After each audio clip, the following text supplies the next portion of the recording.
environment, and it's a credit to all the students, everybody. I'm just really thankful for that. Our guys, look, the defense was great. They missed some shots as well, but I thought the talk and the switching was terrific. It's a game that was calling for Malik Brown. It really was. You know, he comes in the first play, he comes up with the ball, and we get something from it.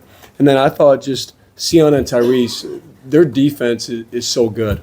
You know, they're guarding everybody on the floor. I thought what they did really helped tonight. And then, you know, Khan was just a man. You know, Khan just made play after play, big basket, and Coop was Coop. So, you know, just proud of this win, proud of the effort. I'll take any questions. Jon, I'm sorry. We're getting the mic here. Hey, Jon. You guys obviously had that 16-0 run very early, sort of jumped on them and never let it up from there. What does that say about the mentality of this team, and what did you tell your team in the locker room before the game about coming out in that end? Well, I just think the nature of this game, it's exciting, right? There's anticipation. You know there's going to be a great crowd, so you can feel happy. But really the team that has an edge, you know, has really won this game. And that's something we just kept talking about, our edge, our focus, and these guys had it. And that's really what it was about, and not just starting that way, but continuing to compete the whole way, having an edge. Jon, to throw it back to my question 2 days ago, what was different today offensively than the last two games? Well, I thought, you know, I think I helped them better because I thought we got too stagnant in those other games, and I can't let that happen. Our guys really executed well. The passes that we made, you know, we 20 assists, of course, but I thought we just had some great connecting, sharing plays. And then, obviously, when you can get out in transition, that's a big deal. But I thought our half-court offense to manufacture some easy looks was night and day, a lot better.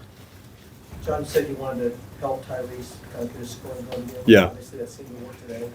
What were those conversations like, and how did you do it? Well, me and him, we watched him film a couple days ago, and we actually watched some stuff throughout his career and just earlier this season because he's, man, he means so much to our program with what he's done for 3 years. And he's been unselfish, but for us to be really good, we need him to score and shoot.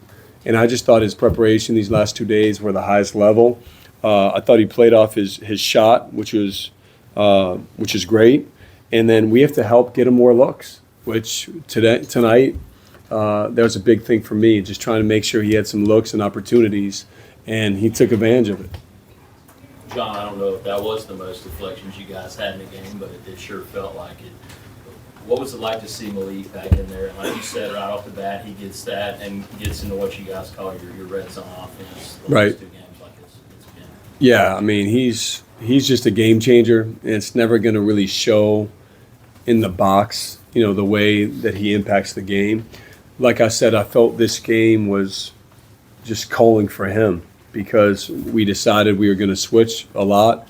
Typically, we switch anyway, or we switch a lot of stuff. So that fit him. But the thing also that he can do is his passing. You know, I thought he had some really nice passes, easy to play with. And he just is a winner. So, you know, I just think that was the biggest thing with him, having him back in the fold.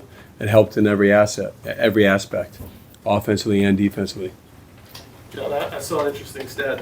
Cooper and Oh, by the way, it was our high in deflections, by the way. So we talked about that, and now we got to break it again. Sorry.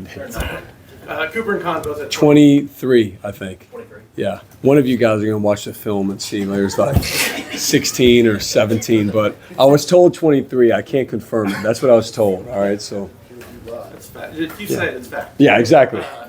Cooper and Khan both had 20-plus points, 5 or more assists. That's the first time in 15 years in this rivalry that's happened. Wow. The last time, Nolan Smith and some guy named Jon Scheyer that I don't think anybody's heard of. But I'm just kind of curious, how much when you look at the two of their approaches to the game, how similar are they, and how much do they kind of feed off of each other in environments like this? They absolutely feed off of each other. I think it starts with their competitiveness. They're just really good competitors. They play both sides of the ball, and they have high-level feel. And so, all right, you put it together, competitiveness, feel, that's in the highest level of both. That's a pretty good starting point, and then you add in their skill and their versatility. Like for Con in tonight's game, he's posting, he's shooting, he's in pick and roll, he's really doing everything. And obviously, I think or everybody knows, Cooper already doing everything. But they have a great thing with them. They've also checked each other at different points. Like Con's gone on Coop to get going in games. Cooper got on Con a couple games ago to shoot the ball. And so that interaction and checking each other as freshmen, I think there's a lot of maturity with both of them to do that. Jon, you know better than most how this game, regardless of when it comes, the records, it can overwhelm certainly newcomers. Mm-hmm. How did your freshmen and your newcomers meet this moment? They sure met it. I mean, you always worry just when you see different moments or different environments, how is your team going to respond? We've really been focused this season on just what you can control at the end of the day. And so, we focused on our defense. We feel if our defense is there, our offense is going to come. I thought Sion makes so many plays, man. He makes so many plays and makes it easier for everybody on the court. Our freshmen didn't look like freshmen, and they didn't even know you burn benches, actually. So our whole team, they didn't even know that happens. And so I love the fact they were just focused on the task at hand of coming ready, not just to play, but to compete. Coach, I think one of the things that really surprised me most today was Cooper's ability just to make that perfect pass time after time after time. We all know he can score, but he told us in the locker room that he doesn't really go into a game with a set definitive game plan. He kind of sees what the first few possessions are like. What does that say about his maturity that at such a young age he can do everything we've seen him do, but still in a huge rivalry game be so flexible? It's who he is, and that's a beautiful part. He almost had a triple-double, and I screwed him up in the second half. I should have subbed him, and I didn't sub him early enough, and then he wasn't quite himself. That was completely my fault. But besides that segment, he was just in control the whole game, and they were doubling him inside. He's making the right pass. They didn't. He would go to score. He's a savant with the game. He really is, and he makes everybody better around him. And it's a heck of a thing when he has 21, 8, and 7, and you feel like there was more there for him, or he could have done more. So I'm just really proud of him. Jon, there's so much to be said about the transfer portal and teams that are older and being able to win with older teams, but you have two freshmen that are just killing it the last month. What does that say about their leadership and what they're bringing to this team and how they can lead you guys in March? Well, I just don't think it's right to say there's only one way you can do something. And we've had to find what our way is in 2024 and 2025 and going forward. And some of it's timing. And for this group, we knew we had some special guys coming in, and then we had to get some special guys with them or around them, to be able to do something special. And so I think it's all about having the right guys, regardless of age. I think it's about mindset, competitiveness, and our young guys have it. All right, last one here. Coach, I wanted to ask about Kaman. He did a really good job on the offensive glass, also had a couple of moves in the post. What did you see from him? And then also, what does having Malik back allow Kaman to do to open up his game plan a little bit? Well, the biggest thing I want for those guys is not to pace, because part of their strength is their activity and their motor.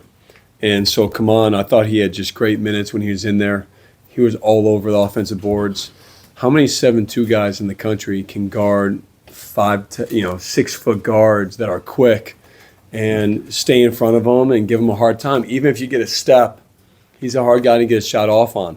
So that's something I don't know if he's shown before he got here or we fully knew, but he does a great job with switching.